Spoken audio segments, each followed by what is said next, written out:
I'm going to give you guys a bit of a background about who I am, about where I came from before I give you kind of like the talk, all the good stuff. For those that don't know, I suppose if you're here, you know, I'm Adam Lyons. I'm known as AFC Adam in the community, and there's a really good reason for that. And it's because when I first started this, I went on a boot camp. That's all I did. I picked up my money, signed up for a boot camp, went out to go and learn. And I was awful. Like my first day, I was terrible. I was really bad. And then something that's going to really, I don't know if this is common knowledge or not, but I got good really fast. Like really fast. Within about a month, I was seeing results that most people don't see after 2 or 3 years. And the London community found out. And news spreads fast. When you get good at game, everyone like, why fast? Why 1 month? What happened? How do you do it? And remember, they saw me the first boot camp I went on. I don't know if you guys organise these. If you don't, I strongly suggest you do. We organise discounted boot camps within the lair. So the top lair guys run free boot camps or discounted boot camps for the lower lair members. So that was my first one. So the London lair saw that I was bad. Like they knew. They were like, this guy was shit when he turned up. Now a month later, he's doing all this crap with these chicks, and I wasn't telling people about it. They were seeing them. They were seeing the girls hanging around me.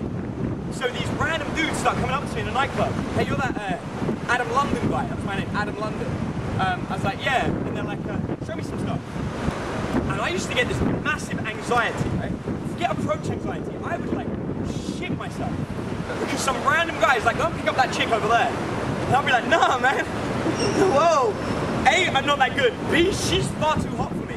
C, I wouldn't know what I was saying to her. D, why would you do that? And I was like, leave me alone. So I wanted to come up with a way that everyone would leave me alone and stop coming alone for me. So I was like, what can I do? Oh, I know, AFC Adam. Bam, that's my name. Then people would come up to me and go, you're that dude Adam off the lair, right? I'm like, yeah, AFC Adam. Like, oh, you're AFC. I'm like, yeah. I'm like, oh, don't worry about it. I thought you were someone else. Forget about it. It's fine. And that bought me about 6 months, I reckon, before anyone sort of started going, hang on, he's fucking lying. This guy, he is getting results.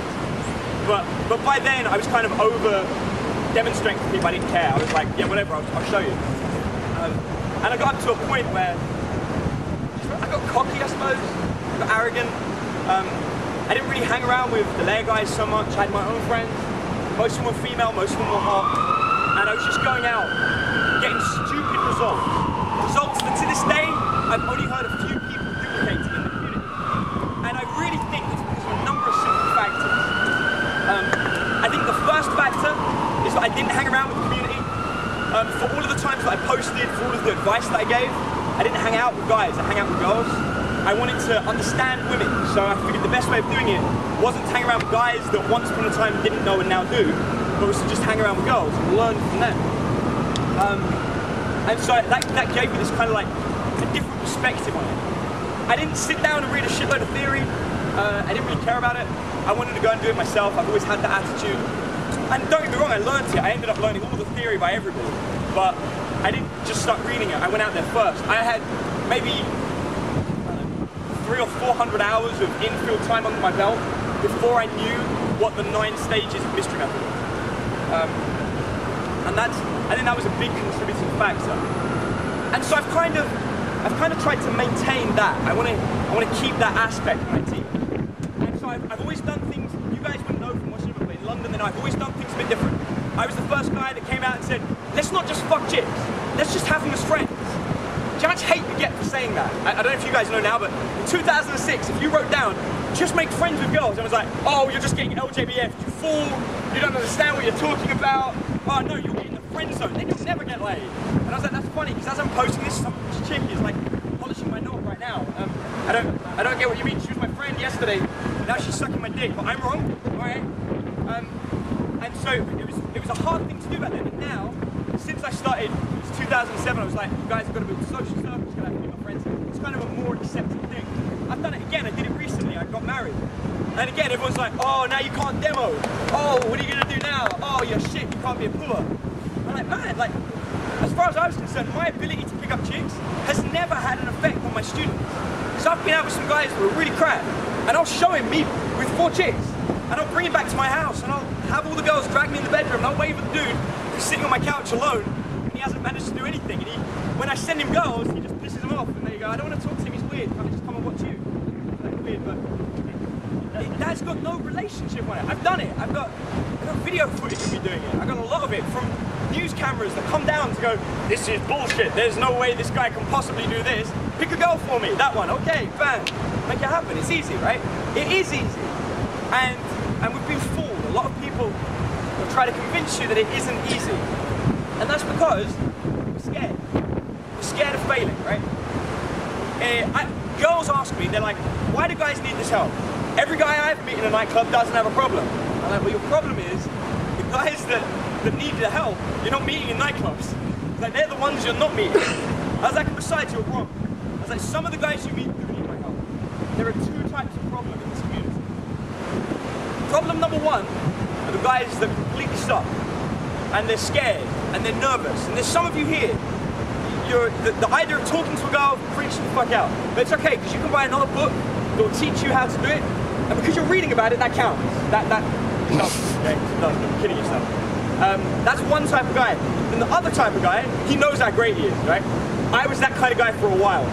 I'm fucking amazing. I was that cocky guy. I don't need no help. I'm amazing. All these chicks, they love me. Oh, how'd you do that? Oh, I couldn't get her. I didn't want her. You got the overly arrogant guy. He's like, great. Every girl that doesn't want him, she's obviously a fucking lesbian. You know that type. They're the two types.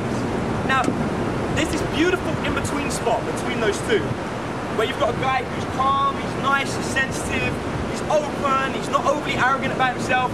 He genuinely doesn't care if he fucks a chick or not. But he understands them to the point that he can. And that fine line is a very hard thing to balance. And I found it, I did find it, and I know other people have found it. And unfortunately at the moment, I can't give you that. Because the only way you're going to get that is practice. Practice is single-handedly the only thing that's going to help you find that fine line. At one point you'll be shy, then you'll get over the shyness, then you'll be a dick. And you'll know you're a dick, because your friends will be like, you're a fucking douchebag. Or they'll stop hanging around with you, or they don't want to wing with you anymore. Or, oh man, you totally stole my girl. You're being a dick, okay? You're on the wrong side of the line. And it takes practice to find out the nice line. Because you get good experiences that way. Being an arrogant dick will get you laid. I'm not gonna lie, it will. But there are a whole bunch of girls that are gonna look at you and go, you're an arrogant dick. There is nothing you can say that will make me fuck you. So there's a beautiful sweet spot where they will just say yes. And it's findable, it really is. So what I'm gonna do is I'm gonna try and, because I can't help you find that sweet spot, instead I'm going to help you solve another problem that I think the community has. I mean, I'm not kidding, when I started doing these talks, I'd look around and I see a bunch of dudes with fluffy hats, painted nail varnish, and the bag. You guys don't do the bag anymore. The bag is a big one. The PUA bag, you guys know that? It's like a pretzel bag, and inside you got a deck of cards, a handkerchief, tarot cards, I don't know what the shit they keep in it. That used to freak me out. I was like, why are you carrying a bag? And all the PUAs in London, you'd spot them. Because they'd have a t-shirt, a graphic t-shirt, a blazer, jeans, and a record bag. And they'd be going up to these girls at an angle going, hey, and talking to them and then pulling it. Fuck, that was how it was. And I don't see that anymore. Like, there's very few of you that are like that. And that's good. That tells me that you've learned how to open, which is important. And I'm sure there's some of you that can't. But today I'm not going to talk about opening. I want to talk about something a lot more fun. I want to talk about a big problem in the community still, and that's closing. Because what the community's become is, when I first started, the community was a bunch of dudes that just hung around talking about opening chicks. Dude, I'll bet you $10 you can't pick her up. I'll give you 10 if you approach her. $10, just approach her. I'll buy you drinks all night if you chat up that blonde chick. Oh, you got blown out. That was bad. But no, she wanted you totally. I think you just didn't transition. Whatever. Drinks on me. That's how it was, yeah? Now people are opening. That's okay. There's a lot of people opening. I can tell by looking at you. There's not really anyone noticing. It's a good sign. Closing is the new problem. What we are now is serial openers. A bunch of dudes that run around nightclubs opening girls.